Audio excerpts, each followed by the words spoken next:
अगर आप शुक्रवार का व्रत करते हैं तो शुक्रवार की व्रत कथा अवश्य सुननी या पढ़नी चाहिए।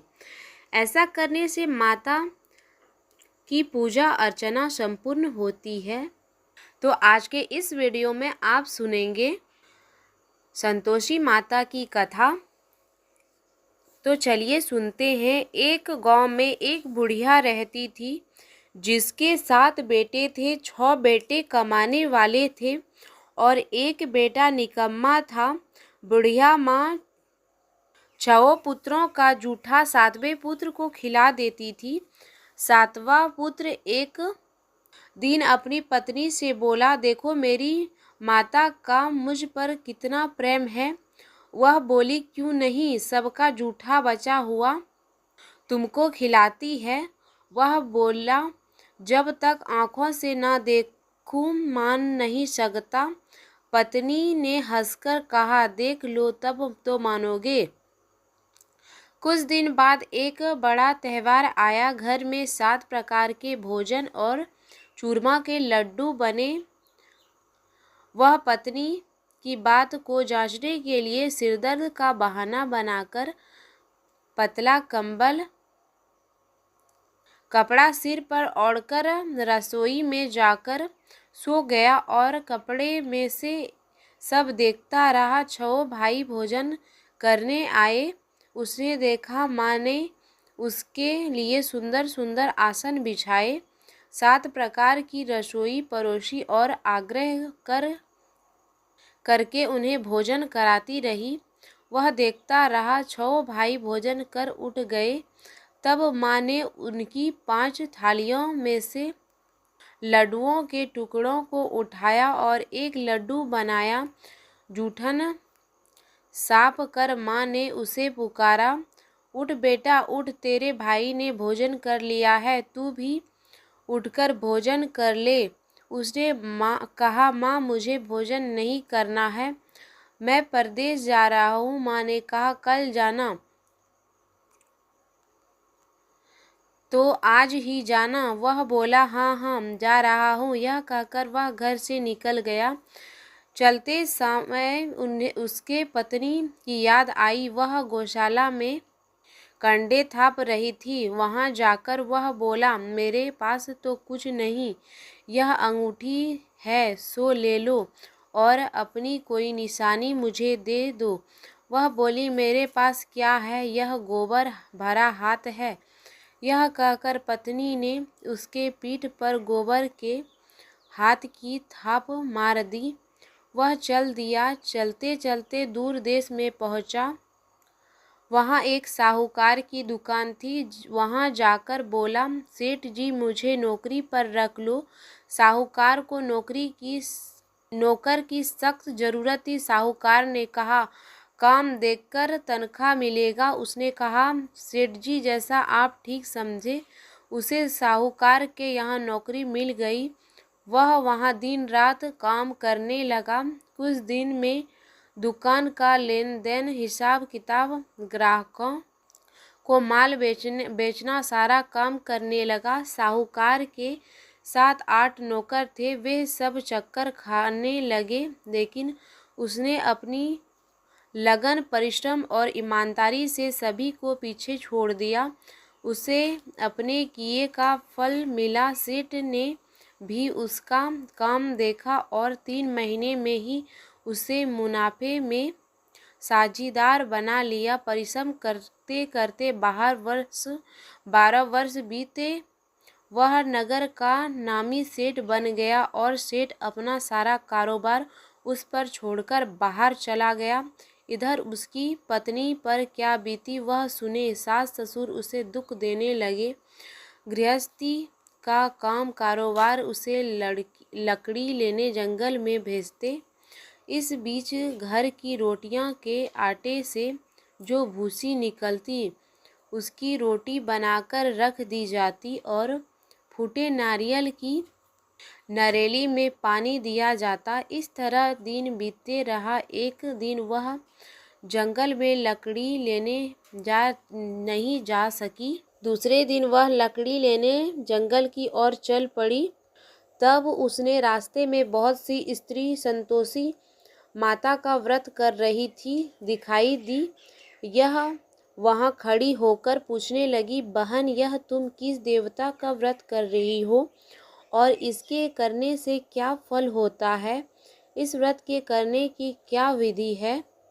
यदि तुम अपने इस व्रत का विधि मुझे समझाकर कहोगी तो मैं बड़ा एहसान मानूंगी। उसमें से एक स्त्री बोली, सुनो, यह संतोषी माता का व्रत है। इसके करने से निर्धनता दरिद्रता का नाश होता है, लक्ष्मी जी आती है, मन की चिंता दूर होती है, मन को प्रसन्नता और शांति मिलती है, निपुति को पुत्र मिलता है, प्रीतम बाहर गया हो तो वह शीघ्र लौट आता है, कुंवारी कन्या को मन पसंद वर मिलता है, कल कलेश की निवृत्ति हो, मुख शांत होती है, घर में धन जमा हो जाते हैं, जायदाद का लाभ होता है तथा और भी मन में जो कामनाएं हो सब संतोषी माता की कृपा से पूरी हो जाती है, इसमें संदेह नहीं। वह पूछने लगी, यह व्रत कैसे किया जाता है, यह भी बता दो, बड़ी कृपा होगी। वह स्त्री कहने लगी, बिना परेशानी, श्रद्धा और प्रेम से जितना भी बन सके प्रसाद लेना। 5.25 पैसे से 5.25 आने तक, इसमें भी ज़्यादा शक्ति और भक्ति के अनुसार गुड़ और चना ले। हर शुक्रवार को निराहार रहकर कथा कहना सुनना। इसके ओम बीज कम नहीं टूटे, लगातार नियम पालन के करना। सुनने वाले कोई ना मिले तो घी का दीप जलाकर उसके आगे जल के पात्र को रख कथा कहना, परंतु नियम ना टूटे। जब तक कार्य सिद्ध ना हो जाए नियम पालन करना और कार्य सिद्ध हो जाने पर व्रत का उद्यापन करना। 3 माह में माता पूरा फल प्रदान करती हैं। यदि किसी के ग्रह खोटे हैं भी तो माता 1 वर्ष में अवश्य उनको अनुकूल करती हैं। कार्य सिद्ध होने पर ही उद्यापन करना चाहिए, बीच में नहीं। उद्यापन में 2.5 सेर आटे का खाजा तथा इसी अनुसार खीर तथा चने का साग बनाना। 8 बच्चों को भोजन कराना, जहाँ तक मिले देवर जेठ भाई बंधु रिश्तेदार और पड़ोसियों को बुलाना, उन्हें भोजन कराना, यथा शीघ्र दक्षिणा देना, माता का नियम पूरा करना। ध्यान रखना उस दिन घर में कोई खटाई ना खाए। यह सुन वह वहाँ से चल दी। रास्ते में लकड़ी के बोझे को बेच दिया और उन पैसों में गुड़ चना ले माता की व्रत की तैयारी कर आगे चली। रास्ते में संतोषी माता के मंदिर में जा माता के चरणों में लौटने लगी, विनती करने लगी, माँ, मैं दीन हूँ, निपट मूर्ख हूँ, व्रत के नियम कुछ नहीं जानती हूँ, मैं बहुत दुखी हूँ, हे माता, मेरे दुख दूर कर, मैं तेरे शरण में आई हूँ। माता को दया आई। एक शुक्रवार बीता कि दूसरे शुक्रवार को ही उसके पति का पत्र आया और तीसरे शुक्रवार को उसका भेजा हुआ पैसा आया पहुँचा। यह देखकर जेठानी मुँह सिकोड़ने लगी। इतने दिन बाद उसका पैसा आया, इसमें क्या बड़ाई है? लड़ने ताने मारने लगे। ऐसा कहकर बेचारी सरलता से कही, भैया पत्र आए, रुपये आए तो हम सबके लिए अच्छा है। ऐसा कहकर आंखों में आंसू भरकर संतोषी माता के मंदिर में जा मातेश्वरी के चरणों में गिर रोने लगी। माँ, मैंने तुमसे पैसा नहीं मांगा, मुझे पैसे से क्या काम, मुझे तो अपने सुहाग से काम है, मैं तो अपने स्वामी के दर्शन और सेवा मांगती। तब माता ने प्रसन्न होकर, जा बेटी, तेरा स्वामी जल्द ही आएगा। यह सुन खुशी से वह बावली होकर वह घर आकर काम करने लगी। संतोषी माँ विचार करने लगी, इस भोली पुत्री से मैंने कह तो दिया कि तेरा पति शीघ्र आएगा, पर आएगा कहाँ से? वह तो इसे स्वप्न में भी याद नहीं करता। उसे उसकी याद दिलाने तो मुझे ही जाना पड़ेगा। संतोषी माता ने उस बुढ़िया के बेटे को स्वप्न में समझाया, पुत्र तेरी घरवाली कष्ट उठा पहुँच रही है। यह बोला, हाँ माता, यह तो मुझे भी मालूम है, परंतु क्या करूँ, वहाँ कैसे जाऊँ? परदेश की बात है, लेन देन का सारा हिसाब किताब है, कोई जाने का रास्ता नज़र नहीं आता। आप ही कोई राह दिखाइए कि वहाँ कैसे जाऊँ। माँ कहने लगी, सवेरे नहा धोकर संतोषी माता का नाम ले, घी का दीप जला, दंडवत कर और दुकान पर बैठ जा। देखते देखते लेन देन चूक जाएगा, जमा माल बिक जाएगा, साझा होते होते धन का ढेर लग जाएगा। उसने अपने मित्र बंधुओं परिचित से स्वप्न में माता द्वारा कही गई बात कह सुनाई। वे सब उनकी बात सुनकर उसकी खिल्ली उड़ाने लगे। वे कहने लगे कि कहीं कभी सपने की बात भी सच होती है। एक बुढ़िया व्यक्ति बहुत समझदार था। वह बोला, देखो भाई, मेरी बात मानो, इस तरह सच या झूठ कहने के बदले देवता ने जैसा कहा है वैसा ही करना, तेरा क्या जाता है। बूढ़े की बात मानकर नहा धोकर उसने संतोषी माता को प्रणाम किया, फिर दीपक जलाया, दुकान पर जा बैठा, सब काम से निपट अपने घर को रवाना हुआ। उधर उसकी पत्नी जंगल में लकड़ियां लेने गई थी। लौटते वक्त थक जाने के कारण संतोषी माता के मंदिर पर विश्राम करने बैठी। यहाँ तक उसका रोक रुकाव का स्थान था। वह मंदिर से निकलकर बाहर आई तो उसे रास्ते में अपना पति आता हुआ मिला।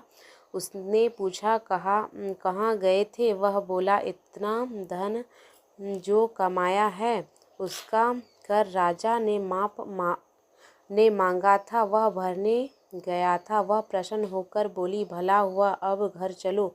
फिर अगला शुक्रवार आया। वह बोली, मुझे माता का उद्यापन करना है। पति ने कहा, ठीक है, करो।